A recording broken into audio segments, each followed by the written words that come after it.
ಆದಿನಾಥ ಸಮಾರಂಭಾಂ ಶಂಕರಾಚಾರ್ಯ ಮಧ್ಯಮಾಂ ಪರಮಾನಂದನಾಥ ಪರ್ಯಂತಾಂ ವಂದೇ ಗುರು ಪರಂಪರಾಂ.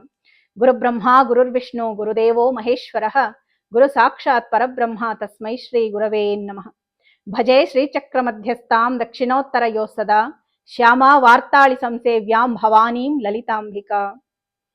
ಶ್ರೀ ಗುರುಭ್ಯೋ ನಮಃ. ಶ್ರೀಮಾತ್ರೇ ನಮಃ. ಪರಮೇಶ್ವರಿ ವೈಭವದಲ್ಲಿ 4ನೇ ನಾಮ ಚಿದಗ್ನಿಕುಂಡ ಸಂಭೂತ. ಅಂದ್ರೆ ಅವಳು ಯಾರು? ಶ್ರೀಮಾತ. ಏನಾಗಿದ್ಲು? ಶ್ರೀ ಮಹಾರಾಜ್ಞಿ. ಯಾವ್ದ್ರ ಮೇಲೆ ಕುಳಿತಿದ್ಲು? ಶ್ರೀಮತ್ ಸಿಂಹಾಸನೇಶ್ವರಿ. ಅವಳು ಹೇಗ್ ಬಂದ್ಲು? ಚಿದಗ್ನಿಕುಂಡ ಸಂಭೂತ.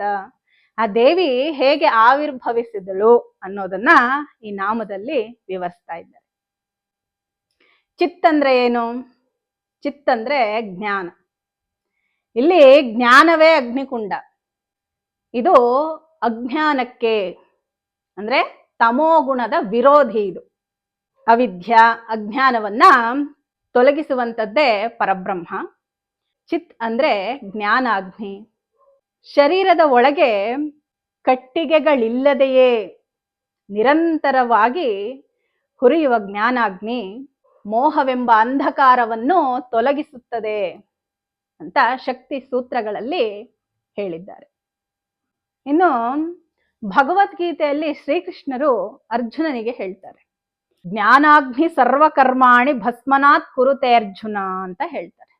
ಅರ್ಜುನ, ಜ್ಞಾನ ಅಗ್ನಿ ಎಲ್ಲವನ್ನು ಭಸ್ಮ ಮಾಡತ್ತೆ ಅಂತ ಇದರ ಅರ್ಥ. ರೇಣುಕಾ ಪುರಾಣದಲ್ಲಿ ಇಕ್ಷ್ವಾಕು ವಂಶದಲ್ಲಿ ರೇಣುಕನೆಂಬವನು ಜನ್ಮಿಸಿರ್ತಾನೆ. ಅವನು ಪರಮೇಶ್ವರಿಯ ಭಕ್ತ. ಅದು ಸಾಮಾನ್ಯ ಭಕ್ತನಲ್ಲ, ಮಹಾನ್ ಭಕ್ತ ಅಂತೆ. ಅವನು ದೇವಿಯನ್ನ ಕುರಿತು ಅನೇಕ ವರ್ಷಗಳ ಕಾಲ ತಪಸ್ಸನ್ನ ಆಚರಿಸ್ತಾನೆ. ಅವನ ತಪಸ್ಸಿಗೆ ಮೆಚ್ಚಿದಂತ ಪರಮೇಶ್ವರಿ ಅನೇಕ ವರಗಳನ್ನ ಕೊಡ್ತಾಳೆ. ದೇವಿಯು ದಿವ್ಯಾಭರಣಗಳನ್ನ ಧರಿಸಿ ಚಂದ್ರ ಬಿಂಬದ ಹಾಗೆ ದಿವ್ಯ ರೂಪದಲ್ಲಿ ಅಗ್ನಿಕುಂಡದಿಂದ ಹುಟ್ಟಿ ಬಂದಳು ಅಂತ ಹೇಳಲಾಗುತ್ತೆ. ಬ್ರಹ್ಮಾಂಡ ಪುರಾಣದಲ್ಲಿ ಭಂಡಾಸುರನ ಕತೆ ಬರುತ್ತೆ. ತಾರಕಾಸುರನೆಂಬ ರಾಕ್ಷಸ ಬ್ರಹ್ಮನನ್ನ ಕುರಿತು ಮಹೋಗ್ರ ತಪಸ್ಸನ್ನ ಆಚರಿಸ್ತಾನೆ. ಇವನ ತಪಸ್ಸಿಗೆ ಮೆಚ್ಚಿದ ಬ್ರಹ್ಮದೇವ ತಾರಕಾಸುರನಿಗೆ ಪ್ರತ್ಯಕ್ಷ ಕೂಡ ಆಗ್ತಾನೆ.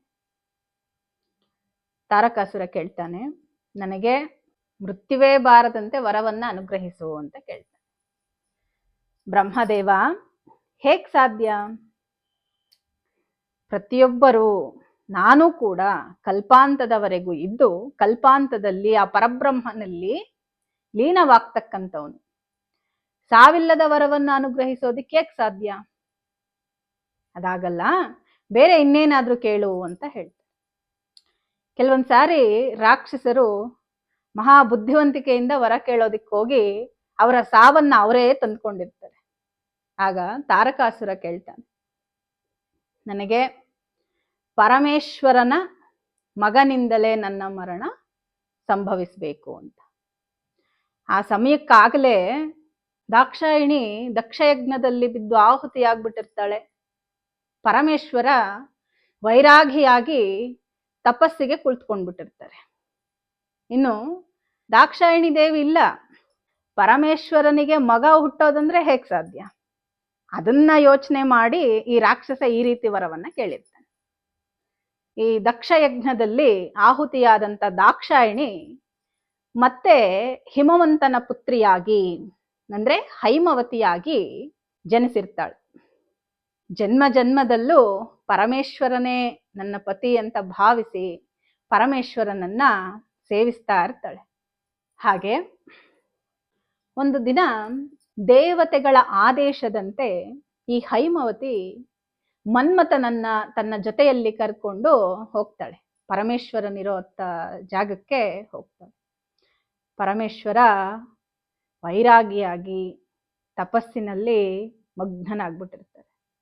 ಈ ಮನ್ಮಥ ತನ್ನ ಹೂವಿನ ಬಾಣವನ್ನ ಪರಮೇಶ್ವರನ ಮೇಲೆ ಪ್ರಯೋಗ ಮಾಡ್ತಾನೆ. ಕೋಪಗೊಂಡಂತಹ ಪರಮೇಶ್ವರನು ಅವನನ್ನ ತನ್ನ ಫಾಲನೇತ್ರದಿಂದ ಭಸ್ಮ ಮಾಡ್ಬಿಡ್ತಾನೆ. ಎಲ್ಲ ದೇವತೆಗಳಿಗೆಲ್ಲ ನಿರಾಸೆ ಆಗ್ಬಿಡುತ್ತೆ. ಹೈಮವತಿ ಕೂಡ ಬಹಳ ನಿರಾಶೆ ಆಗ್ಬಿಡುತ್ತೆ.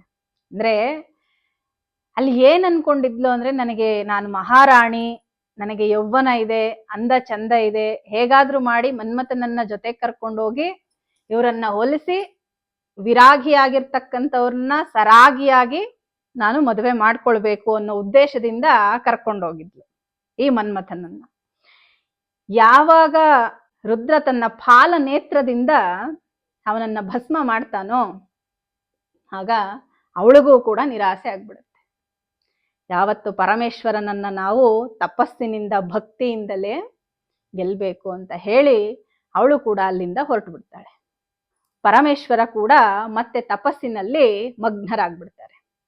ಈ ಮನ್ಮಥನನ್ನ ಭಸ್ಮ ಮಾಡಿದಂತಹ ಬೂದಿಯ ಕುಪ್ಪೆ ಅಲ್ಲಿರುತ್ತೆ.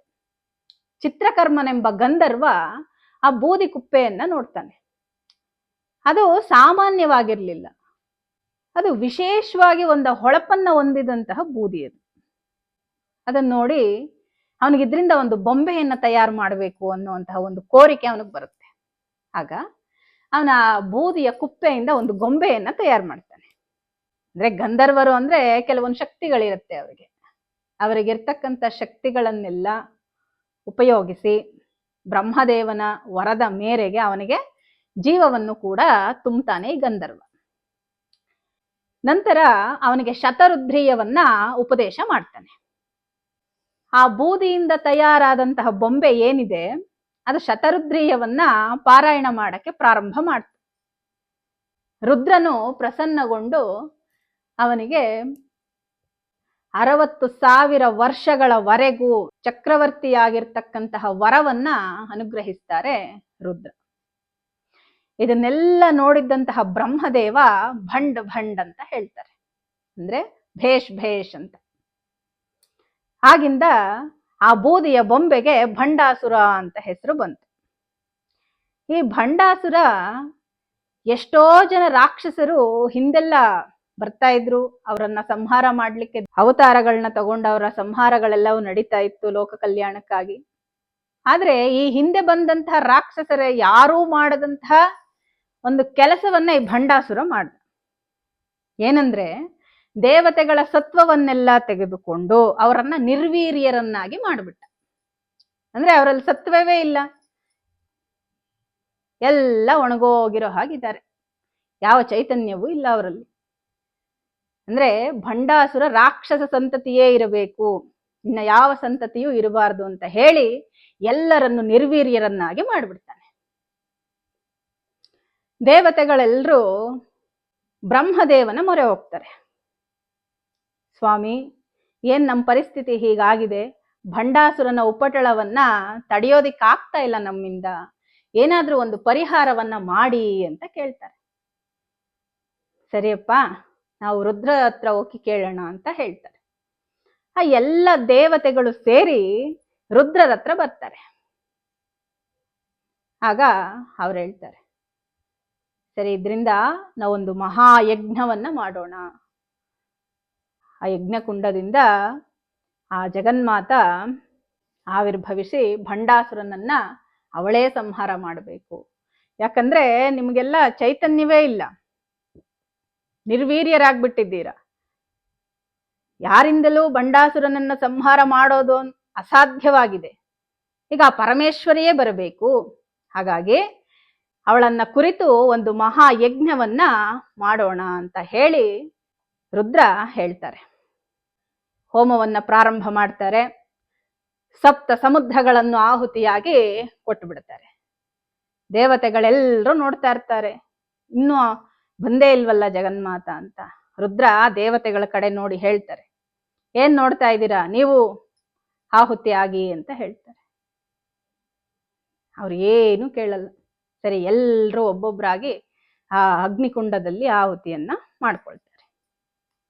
ಆಗ ಆ ಜಗನ್ಮಾತ ಚಿದಗ್ನಿಕುಂಡ ಸಂಭೂತ ಅಂತ ಹೇಳಿ ಆ ಅಗ್ನಿಕುಂಡದಿಂದ ಆ ಜಗನ್ಮಾತೆ ಮಹಾ ತೇಜೋ ರಾಶಿಯಾಗಿ ಬರ್ತಾಳೆ ಹೊರಗಡೆ.